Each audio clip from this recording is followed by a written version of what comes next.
Welcome back to Cross Culture. I'm your host, Michael. And I'm your co-host, Connor.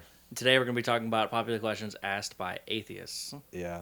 Also, if you notice, We're in a different room. a little new setup. Previously, we were located at our producer's home, and now we're in my home. Don't find where I live, please. Yeah, I'm gonna dox you. No. I'm just messing. Yeah, we're gonna be talking about what again? What'd you say? Just We're gonna be talking about what again? popular questions asked by atheists. Yeah. Depending on how long this goes, it's probably going to be a two-parter because there's a lot of questions. Okay.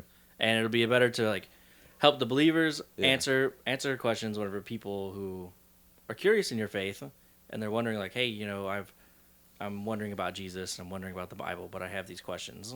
I have a question, like a preface question. Yeah. Why do you think it's important that we're able to answer these questions?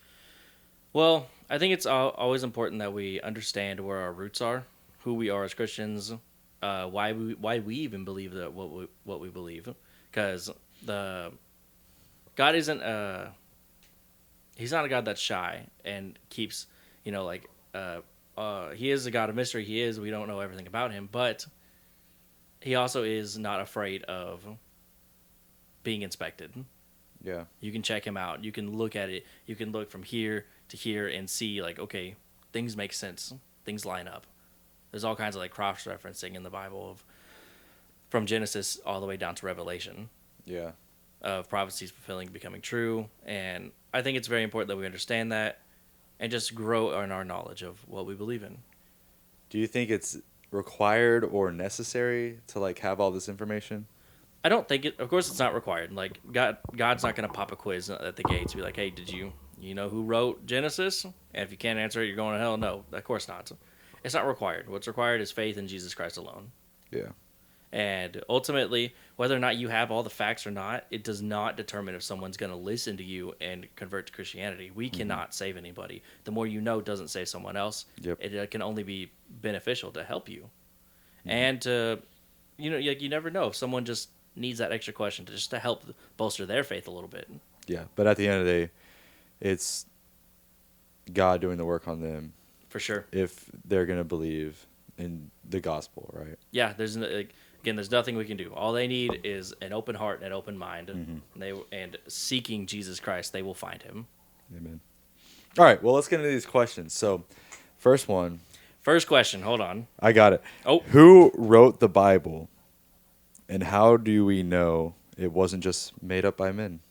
Well, kind of what I was just saying just a second ago is there's thousands on thousands of cross-references in the Bible. And if it was written by one man, that wouldn't matter too much because obviously someone can quote themselves. Yeah. But the Bible's written over about a 2,000-year span, about 40 different authors. And they lived in several different countries, and a couple different continents. And they all write about this one aligned, unique idea, which is of the God that we believe in. And hold on, a little more in my notes. Yeah, it's about 40 authors, roughly 1,500 years, but it presents a unified storyline about God, sin, redemption, what the Christian believe God, and the Christian believe God inspired these authors without overriding their personalities. It's we see different writing styles from each of them. And that's what I mean by personalities. All of them write a little bit different than the other, but they all have a unified goal. Yeah. What are you doing? Did it come off? No, we're good. We're chilling. Or, We're chilling. just gonna hold it. Yeah. So, yeah, I agree. Would you say that it's written by God? Now, would I say of course, a man took the pen to paper, right? Mm-hmm. But yes, absolutely. Yeah. If the wording of written is an issue, then I'd say it's inspired or breathed by God. Mm-hmm. Mm-hmm. But But every word in there was divinely inspired by God. for sure, Right. Yeah, a man took the pen to paper, but yes, written by God. Mm-hmm. So But, what do you think is what do you think is the counter for like atheists to that? I'm not sure. Yeah. I'm not sure what their counter to that is, because the fact is that it's written by several different people at several different points of time. This isn't like, oh, I believe this happened. This is fact. Yeah. And regardless if you believe that Jesus Christ is God or not, which of course we do, the fact is that several people did write this, regardless of belief or not. Mm-hmm. It's like, it's almost like just like denying, did I wake up this morning? Of course I did. I'm awake. You can see I'm awake. Anybody else can see that I'm awake, but denying that is just, it's illogical. Right. This did happen.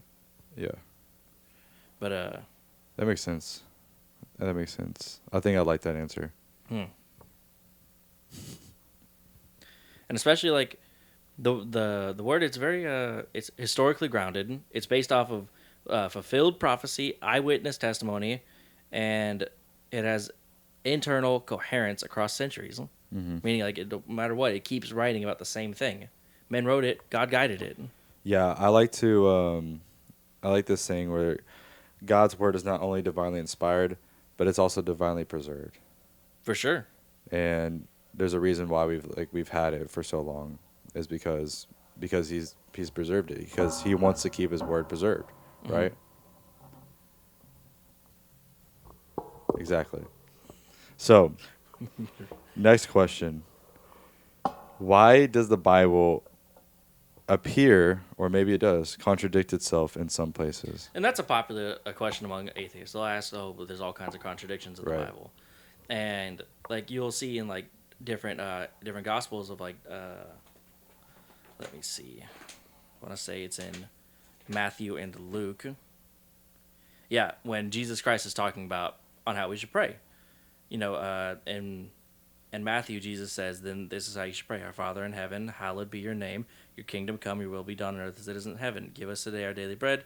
Forgive us our debts, as we also forgive our debtors, and lead us not into temptation, but deliver us from the evil one." Now, Luke has a couple extra words in there. That's not a contradiction, right? Mhm. Now, I'm not going to go through and list off everything that every atheist believes is a contradiction. Right. But just because something is slightly different does not mean it's going against each other. Mm-hmm. Especially because, remember, it's told by different people. This is not all one person. So, as an example, like if someone came up and asked me a question about what happened at a church service on Sunday, I might bring up my favorite part of the service. You might explain the whole thing. Mm. Is that different? No. Yes. But is that going against each other? Right. No. Or like I think you brought the example up where, like somebody on the street, like say there's a car crash that happens, right? Right. And the officers are interviewing people, like, well, what happened? And one person is like, well, he ran out of his car, or he got out of the store, got into his car, and then got in the car crash after he left the parking lot. Right. And then the other person's like, he crashed at the street light. Mm-hmm. You know, it's like those things are different things, but they don't contradict each other, right? Right. And most contradictions fall into three categories of like different perspective, translation issues, or context misunderstandings. Mm-hmm. And what we both just described is different perspectives, right? But there's also like what's called a translation issue, where as in this happens even in different languages today. Like different languages will structure their sentences differently. Like even from English to like Spanish, like a lot of times if I was to say no to something, say no, I don't want that, I put my no first. But like in Spanish, they put their no last at the end of their sentence. Yeah. Is that a contradiction? No, but that is just a different way of speaking. So a lot of times when they would speak in ancient languages, their words would blanket multiple words that we have today. Right. So, I can't remember what chapter it is, but whenever Jesus approaches Peter after Peter has denied 3 times, and he asks him, "Do you love me? Do you love me? Do you love me?" Our word of love just kind of blankets all of what Jesus meant. Mm-hmm. But each time he says that, he's asking an increased amount of love, like something much deeper. First, he asks, like, "Do you love me?" I think as a friend, Phileo, yeah. and then a brother, and then as I think God.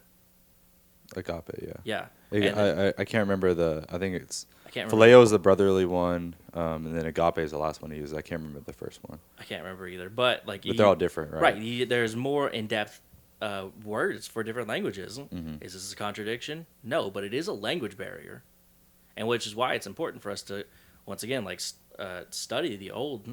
What's the word? Like the old languages and see like what is really going on here. Yeah. Because while yes, you'll still get the message of like Jesus is asking this more and more over and over again to Peter. So okay, he's trying to get at something. Mm-hmm. Same thing as like in a classroom whenever your teacher repeats something because his disciples called him teacher, they called him Right. rabbi, and like when your teacher repeats something over and over again, okay, take a note, remember this, something important's happening.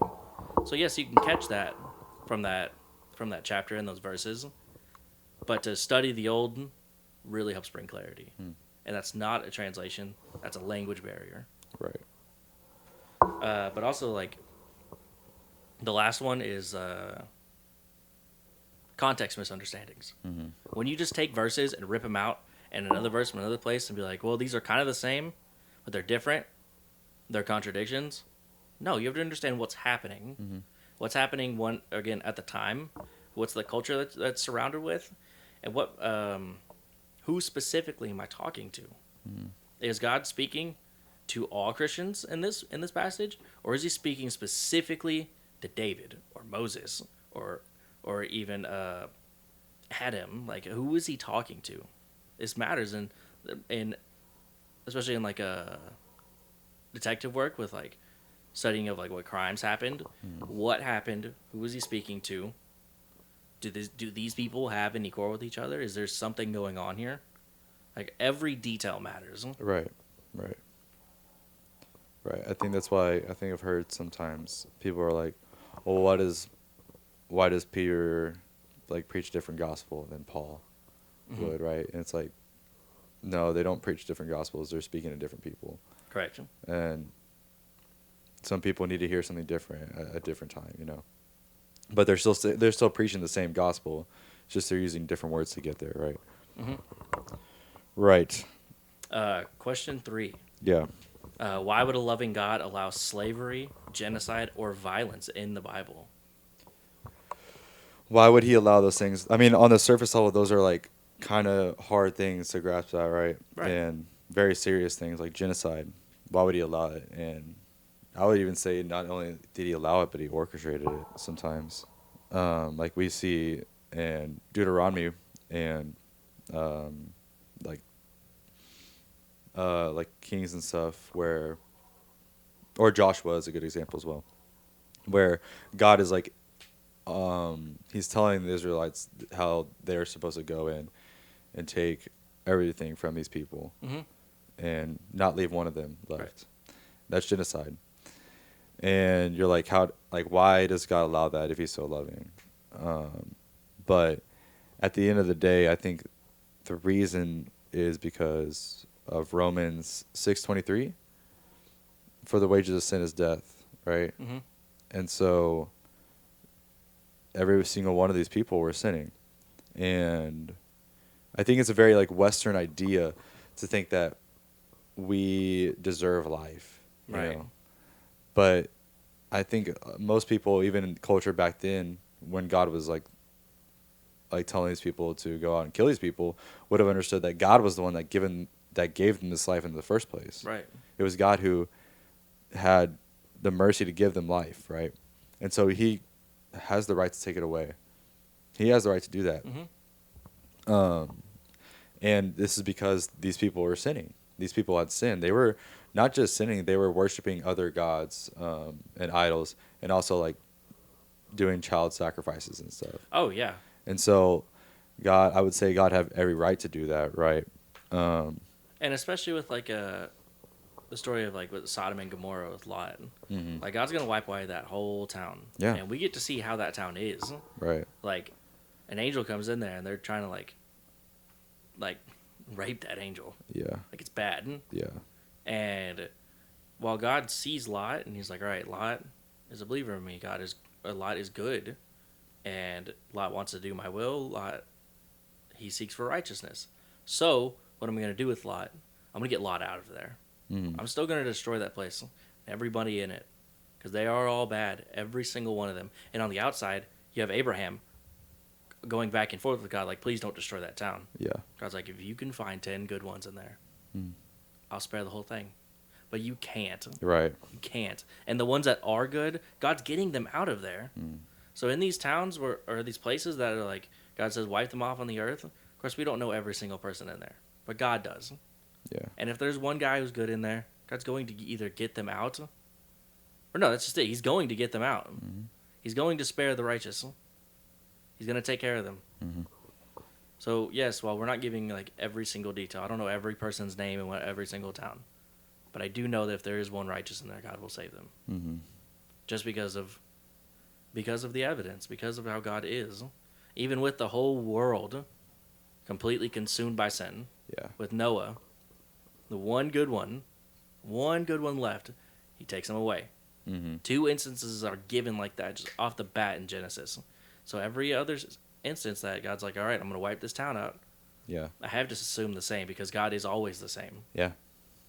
Yeah, I think people often want to ask the question, like, why does God allow this? But are so thankful that they have a free choice, like that they freely have the right to do whatever they want, right? Right. And it's like you can't, honestly, you can't have both. Like, yeah, it's you. A lot of the times, like we're choosing to go and sin and stuff. We're choosing to do these heinous acts, and this God has given us this punishment because of this, and He gave them this punishment for what they did.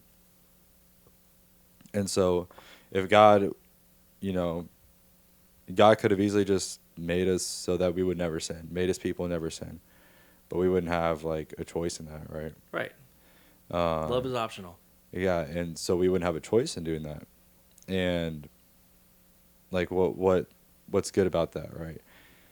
Like, what is good about having no choice or what's so good about God not punishing us if He never even gave us like the option to like not do anything, right? And so I think people are like, why does God do this and why does God allow this? But it's like He also allowed you to get out of it, but you just did not make the right choice. Right. Yeah. For every wrong that we do, God allows us to have a doorway to leave. Yeah. But because by all means, the wages of sin is death. God could strike you down the moment you lied. Exactly. Theft. Like even the smallest amount of theft, and He'd be completely justified to remove you. Yeah. But He doesn't. Right. He allows you to breathe another breath. Even the non-believers breathe, they eat, they laugh, because God is gracious. Yeah. But on the other part of that question, because we also have slavery. Yeah. Yeah. Now, when slavery is in the Bible, it's very different than American slavery. It's not... biblical slavery isn't stealing people. It's not having a specific color of people. Initially, what slavery is in the Bible is what's something called indentured servitude, where if you owe something to somebody and you can't pay it off by what you own, you go and work for that individual for however long, and that after a certain amount of time, you will be freed from this debt that you owe. It's you own something from this person, so now you must work it off. Right. Now, there are many regulations in the Bible on how this is to work. You're not allowed to hurt your slaves. And you're not also allowed to steal people. You can't steal people and make them work for you. That's specifically mentioned. You cannot do that. So already, like, you're dealing with a very different type of slavery. Yeah, and even like the year of Jubilee, like all this after 7 years, like those slaves would just be released. Yeah. Released. Yeah, and it wasn't slavery wasn't viewed as like this awful thing, is because it wasn't like awful back then. Like you said, like it was just because people owed things. Yeah. And like that's why they were doing it. It was like out of a debt. Not because they were being like miscategorized or anything like that. Right, especially also in the ending of Genesis, you get to see a lot of the story of Joseph. And once this Joseph has this dream where 7 years will be profitable and then the next 7 years will be terrible drought for the entire nation and the surrounding nations. So Egypt prepares for this. And then the surrounding nations didn't prepare like Egypt did. And eventually they come to Egypt and they're like, hey, we don't have anything. Let us give you all of our animals and you give us back food. Okay, they take that. Then they give up their land. Then eventually they're like, okay, we're still running out. Just take us as slaves. Yeah. All of us. And now Egypt has a huge amount of slaves because all the surrounding nations just sold themselves. Right. And like the wages that Egypt inflicts upon them, he's like, all right, y'all are I own all of y'all. Y'all are gonna make all these crops and all this food. Just gonna profit, but I'm gonna take a fifth of it. It's almost like taxes. He's like, I'm gonna tax all of y'all. He's not hurting them. And whenever he gives them this deal, they all rejoice in being slaves to Egypt. Yeah. Yeah, even whenever the Israelites were leaving like slavery from Egypt, they were like questioning God. They were like, God, like, we'd rather just be slaves right now. They're like, we're going to go back to like slavery in Egypt at one point. Because like basic slavery wasn't a terrible thing back then. But now the beginning of that story is, they sell themselves and they're happy about where they're at. Yeah. But Egypt does turn to a very cruel nation. Right. The next pharaoh to come in doesn't know who Joseph was, doesn't know much of the old pharaoh, and he hurts them. Right. He treats them horribly. Because you also see in little teeny bits in the story of Joseph where it says that the Egyptians did not like Hebrews. Just that's it. Just a tiny little thing right there. And you see what that boils down into. To actual physical abuse.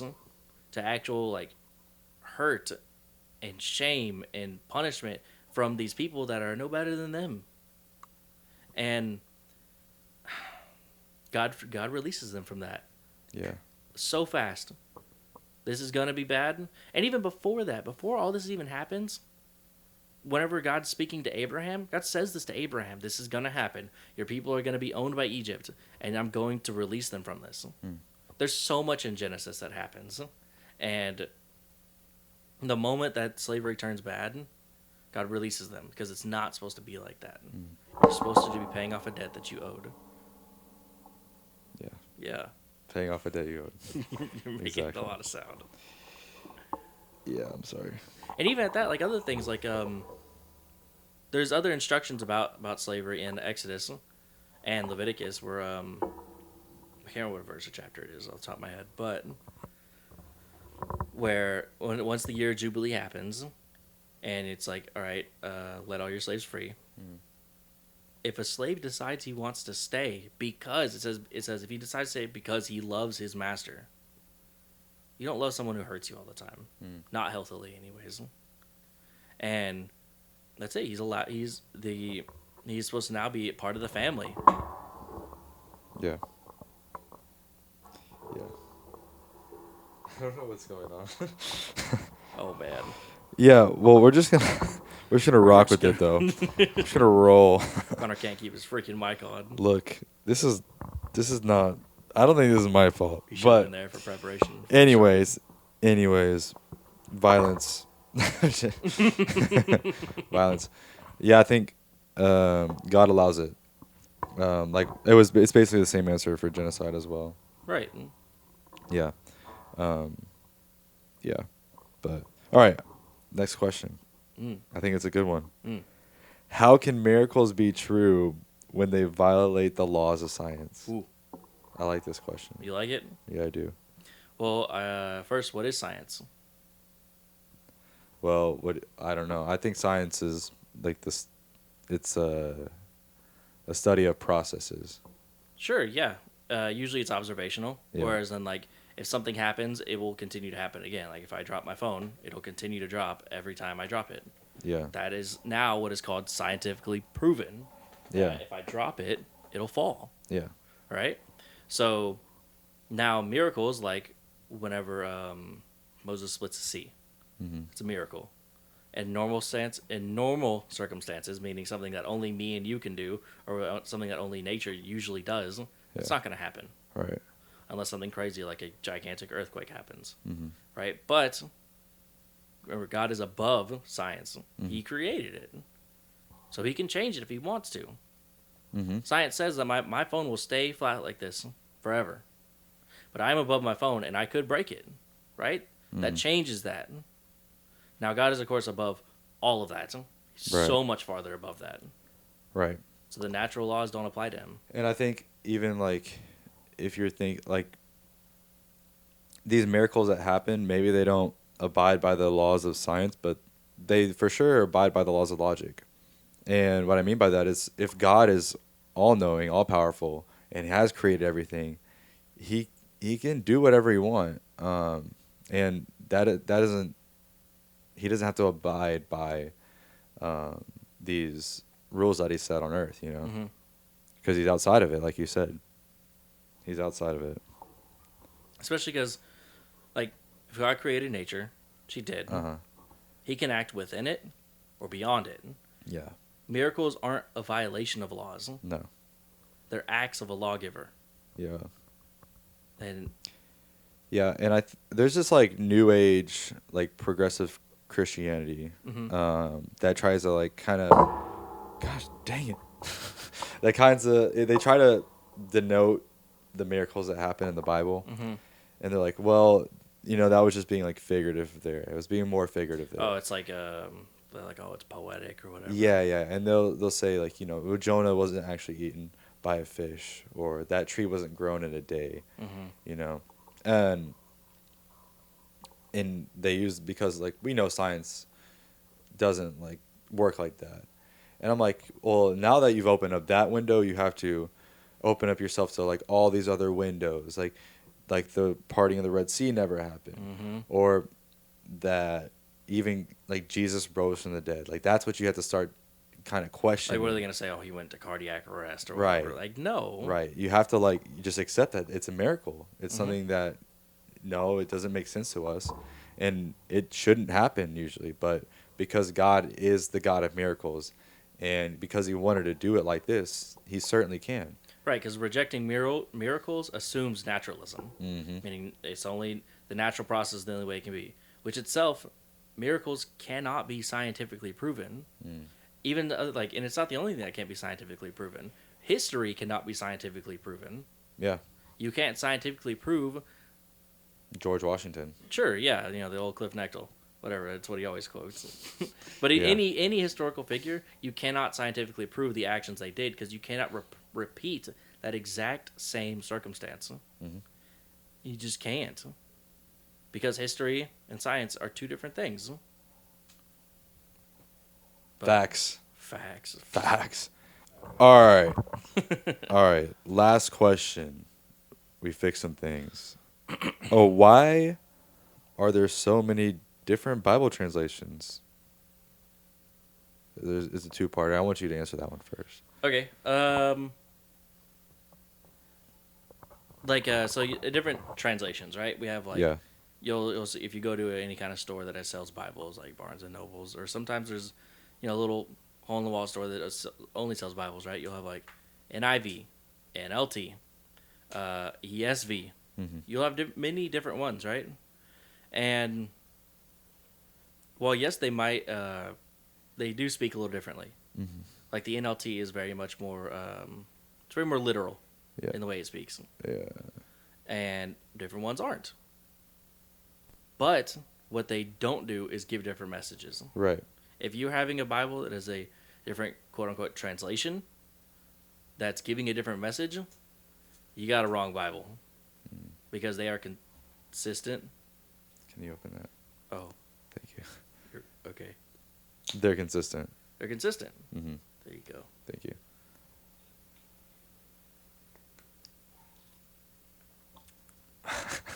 It's a consistent, right? Yeah, the Bible translations are consistent, and if they're not, it's not a good translation. Right.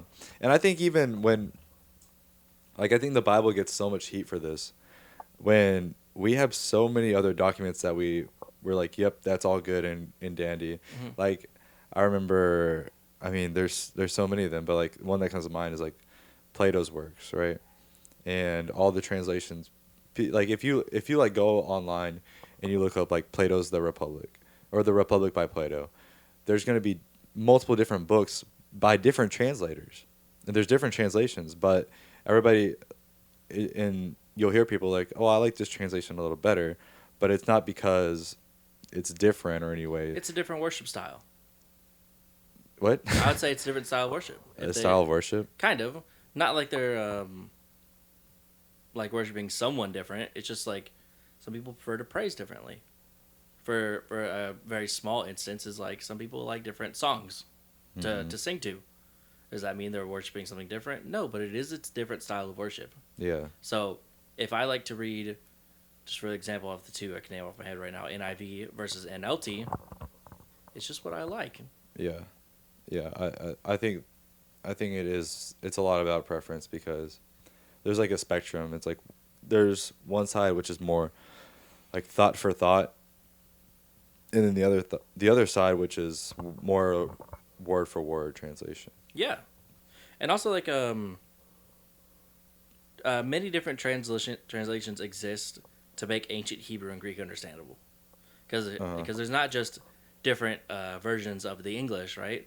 We also have like Bibles written in Spanish, written in Chinese, written in Japanese. Like those are different translations. Yeah. Because they're translated from ancient Hebrew, Greek to Japanese to Chinese to English, Spanish, French. Like those are different translations.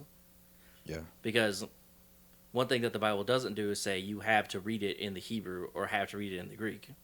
I think it's good to study those for different clarification. For sure. And to really get what's going on. Because again, like we talked about in the first question of language barrier. Yeah. But no, God will meet you where you are, not the other way around. Now, of course, we have to seek God in everything we do, which is why I think it's important to read the Greek and Hebrew. But it's, of course, in different translations, so that way we can understand it. Yeah, and I would say like some of the good translations are just the known ones, right? The ones that you're going to hear about a lot, which is like the NIV, the NLT, even like the CSB, the ESV, the NASB. I'm an NASB guy. Okay. Specifically 1995 version. Oh. Yeah. Why?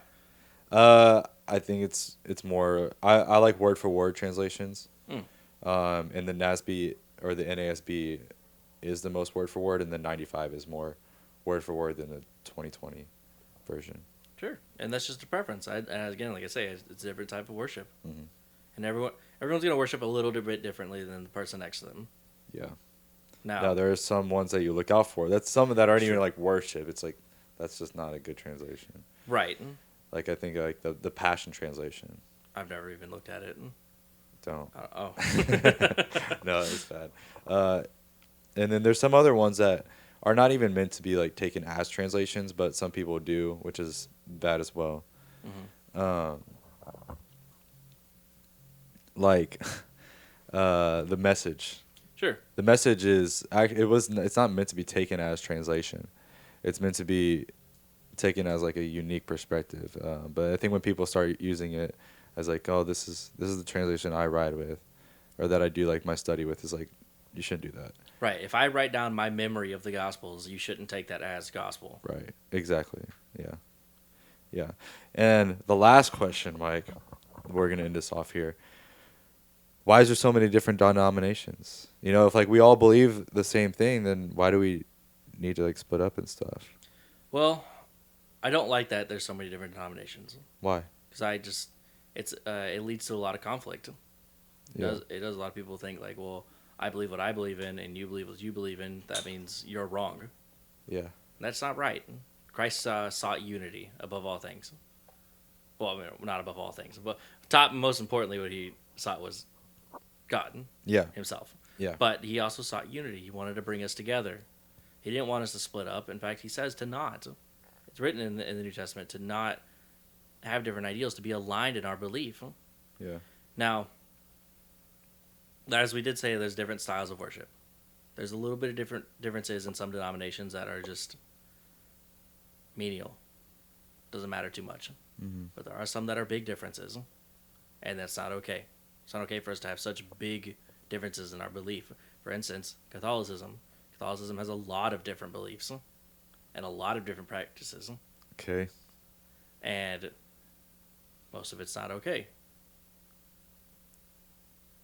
Like? Well, they believe in like a state of purgatory after you die to work off some of your sins. Mm-hmm. That that goes straight against what the Bible teaches. Mm-hmm. Bible teaches that you can't work off any of your sins. Your works are filthy rags, and that Jesus can pay for all your sins, and only by His blood can you be washed clean. So, if you truly believe that, there is no way you can really believe that I can work off a sin. That's not right. That's works-based salvation, at least to a small degree. Yeah, give or take. I'm more of the sect where I think that the main thing is that you believe in the gospel of Jesus Christ, Sure. and if you believe that He is the Lord, um, that He died, that He was buried, and He rose again, then I think you're a Christian. But I think the denominations, I'm of the sect where there's I think there's good and bad. Yeah. And I think the good is that people have different convictions on Scripture. And I think there's a lot of things that are ambiguous with the Scriptures that aren't really defined as well. And maybe even mysteries. And I think some people believe some things and some people believe the other things about these mysteries. And so that's mainly the reason why these denominations exist, right? Is because we don't have, like, it's not like so clear in Scripture. Mm-hmm. But I think what all denominations agree on is what the gospel is, and that Right. Jesus Christ is Lord. And that's everybody agrees on that. Every Christian would agree on that, no matter the denomination. Right. As long as your core fundamentals are the same, Mm. and you don't go against those core fundamentals in your practices, I think it's fine. Mm. That's just a different style of worship. Yeah.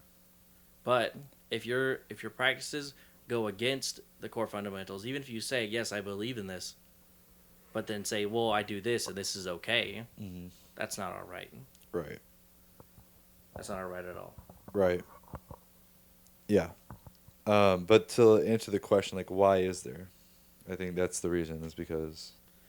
Just really, why is there different ones? It's just people are different. Mm-hmm. People live differently. People talk differently. People live differently. A Christian here in America isn't going to be the same as a Christian in anywhere in Asia or anywhere in South America. There's just, people are different. Mm-hmm. They're going to worship a little differently. They're going to talk a little differently based on the culture that they're surrounded in. And they're going to love a little differently. Yeah. That's not a bad thing. In fact, it's good that we all are a little different, so that way we can open our eyes to each other. That we don't think that, oh, I've maxed out. You know, I've gotten the best I can be. No, because someone's so different than you that you need to learn how they're going to be, and they need to learn how you're going to be. Right. And that just helps us all grow in together in unity. Mm-hmm. Yeah, I think that's what Christ preached the most, is that we would be unified. Mm-hmm. And that's why He calls us the body. Right. Is we're one body. Mm-hmm. And as in 1 Corinthians, it says, no part of the body can say to the other that I don't need you. Mm. Foot can't say to the hand, I don't need you. And eye can't say to the mouth, I don't need you. Yeah. Granted, can an eye function without the mouth? Sure. Can a mouth function without the eye? Yes. But how well is it as one body?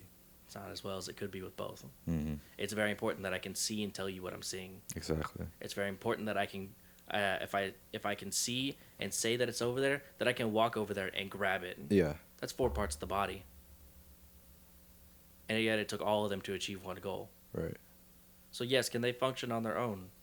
Sometimes. But to reach a good goal, it takes teamwork. It takes unity. Mm. It takes care about each other. Mm. One has to help the other get to where it needs to be. And through all that, you can help exalt the other. For the hand to be raised, you need the arm. Yeah. For the arm to raise, you need the shoulder. Yeah. Like, everybody has their own role, and everyone's a little different. Yeah. And different denominations, it can be okay. Now, it can be taken to an extreme where it's not okay. And there are those that I disagree with. Mm. And there are some that call themselves different denominations, like the Mormons. They consider themselves a different denomination. Yeah. We don't do that. We don't consider them a different denomination. Yeah, they're not Christian. Exactly. But they consider themselves that. Yeah. But that's what I'm talking about, like where it's an extreme of yes, they say, "Oh yeah, we believe in the same thing." Yeah. No, you don't. But when you examine it fully, it's like, Right. oh, Right. yeah. Well, Well, that I think is going to be the end of our episode. yeah, for sure. So if you have questions, leave them in the comments down below. We'll try to get to them in the next episode. But we do have more questions to cover about what atheists question about Christianity. Yeah, it's going to be a two-parter. It's going to be a two-parter. So we will see you for the next one. We hope you enjoyed. This has been your co-host, Connor. And I've been your host, Michael. See you See you guys the next one. in the cross-culture episode again. Maybe Connor will have his mic right. Yeah, I hope so. All right. Peace out. Bye.